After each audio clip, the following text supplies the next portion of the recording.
Hoje eu quero compartilhar com você um estudo de caso, uma história real, com nome fictício, é claro, que representa o que muitas mulheres vivem, que talvez também apareça nas histórias que você escuta nos seus atendimentos. É a história de uma cliente que toda vez que brigava com o marido, comia até passar mal. E quando eu digo passar mal, não é exagero não, ela comia até sentir dor física, até precisar deitar, até se culpar, até se desconectar completamente dela mesma. Mas sabe o que ela ainda não sabia? Que é o que nós vamos explorar juntas nesse vídeo? É que aquele comportamento não era apenas descontrole, era uma linguagem emocional. E o que isso significa? Que o comportamento dela estava tentando dizer algo que ela ainda não conseguia colocar em palavras. A comida entrava como uma resposta, como uma tentativa de regulação, como uma forma de expressão. Era como se o corpo estivesse gritando: eu tô ferida, eu tô sozinha, eu não sei como lidar com isso. Enquanto ela não conseguia falar, o corpo falava por ela. Se você não me conhece ainda, meu nome é Carol Ferreira, eu sou terapeuta especializada em comportamento alimentar, saúde emocional e emagrecimento. Depois de anos de estudo e mais de 30 mil mulheres acompanhadas ao longo da minha trajetória, eu posso afirmar: emagrecer de verdade vai muito além da balança. É sobre curar a relação com o corpo, com a comida e com as emoções. E desde 2018, além dos atendimentos, também ajudo outros profissionais a conduzirem processos mais sensíveis, profundos e responsáveis com seus clientes. Se você já atua com comportamento alimentar ou quer se tornar terapeuta de emagrecimento, fica por aqui porque esse canal foi feito para você. Vamos voltar à história da Clara. Nome fictício é Claro. Clara era uma mulher adulta, independente financeiramente, mãe, profissional dedicada, extremamente comprometida com a terapia. Ela chegava pontualmente às sessões, trazia reflexões profundas, se entregava ao processo. Mas havia algo que se repetia. Sempre que ela brigava com o marido, comia até se sentir mal. Isso não era algo pontual, era previsível. Ela mesma dizia: se a gente discutir, pode ter certeza que eu vou comer até não aguentar mais. E sabe o que era mais curioso? Ela sabia disso, não era surpresa, não era inconsciente. Ela sabia exatamente o que viria depois da briga. Sabia o mal-estar que ia sentir, sabia a culpa, sabia o arrependimento e mesmo assim o comportamento se repetia. E isso é algo que aparece em muitos atendimentos. A cliente sabe o que faz, sabe que se machuca com isso, mas continua fazendo. E aí vem a pergunta que muitos terapeutas se fazem: por que uma mulher com tanta consciência continua fazendo algo que a machuca? A resposta não está na força de vontade, nem na disciplina, nem em estratégias de autocontrole. A resposta está no significado emocional daquele comportamento. As brigas com o marido de Clara não envolviam agressões físicas,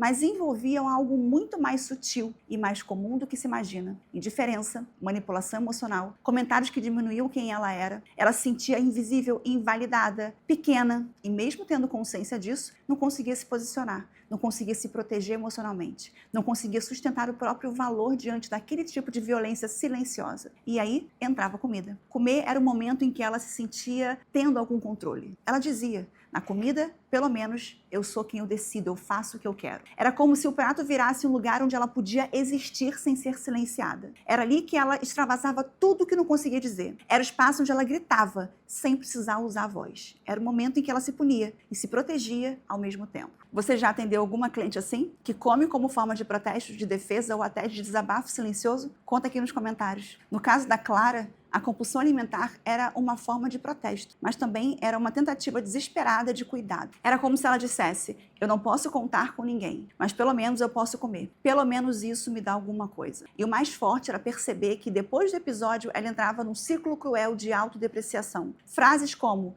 estraguei tudo, eu sou um lixo, eu nunca vou conseguir mudar. E esse ciclo emocional não começava no casamento, começava na infância. Ao longo das sessões, Clara começou a acessar memórias de quando era criança. Ela lembrava que desde muito nova aprendia a engolir o que sentia. Na casa que ela cresceu, ela não tinha espaço para expressar dor. O choro era fraqueza, a raiva era desrespeito, a frustração era coisa de criança mimada. Se ela expressava dor, era ignorada, se reclamava, era chamada de ingrata. Resultado, ela aprendeu a se calar, aprendeu a se ajustar, a se controlar, a sorrir quando queria chorar, a agradar quando queria gritar. E nesse silêncio, a comida virou aliada. Comendo era um dos poucos momentos onde ela se sentia acolhida, ainda que de forma disfuncional. Na vida adulta, o mesmo padrão se repetia. No casamento, ela se sentia presa emocionalmente, ferida por pequenas violências cotidianas, mas sem ter espaço interno para se proteger. E aí, a comida se tornava o único território onde ela podia existir, mesmo que fosse se machucar. Esse caso traz uma lição profunda. Comer impulsivo não é o problema problema. É a tentativa de resolver um problema maior. É uma resposta emocional antiga que ainda não encontrou outro caminho de expressão. É uma estratégia de sobrevivência psíquica. É o corpo tentando encontrar algum tipo de regulação, mesmo que a consequência seja a dor. Quando a gente começou a nomear isso, juntas tudo mudou. Clara começou a perceber que a compulsão era, na verdade, a forma mais rápida de aliviar o que ela sentia e não sabia como lidar. Era o único momento em que ela não precisava se justificar, em que ela se desligava do mundo, em que, mesmo que contraditoriamente, ela se dava atenção. A comida virava consolo, virava pausa, abrigo, e é aqui que o processo terapêutico começa a se transformar. A culpa começou a dar espaço para compreensão, a vergonha começou a ceder lugar para a curiosidade. Ela passou a se perguntar: por que eu me machuco assim? Parte de mim está pedindo ajuda. O que eu preciso além da comida? E essas perguntas abriram caminho para algo muito importante: a criação de novos recursos emocionais. Ela passou a perceber que podia nomear o que sentia, que podia escrever, respirar, caminhar, que podia buscar uma amiga, se afastar de situações tóxicas, cuidar do corpo com mais carinho. E ela começou a construir outras formas de aliviar o desconforto sem precisar se machucar. Começou a perceber que não precisava mais comer até passar mal para sentir algum alívio. E esse é o tipo de escuta que a gente precisa cultivar nos atendimentos com foco em comportamento alimentar. Porque o que parece autossabotagem, muitas vezes, é uma forma antiga de autoproteção. O que parece fraqueza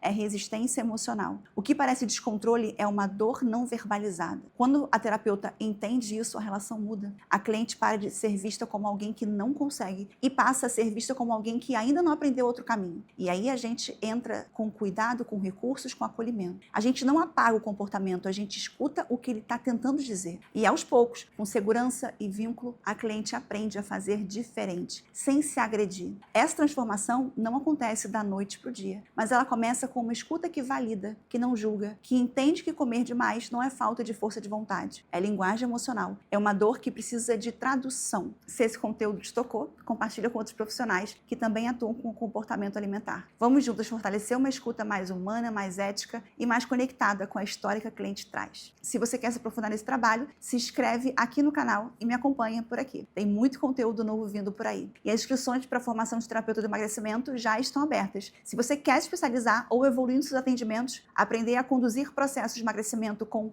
mais sensibilidade, profundidade e responsabilidade, é só clicar no link aqui na descrição do vídeo e conhecer todos os detalhes da formação. Eu te vejo no próximo vídeo. Um beijo.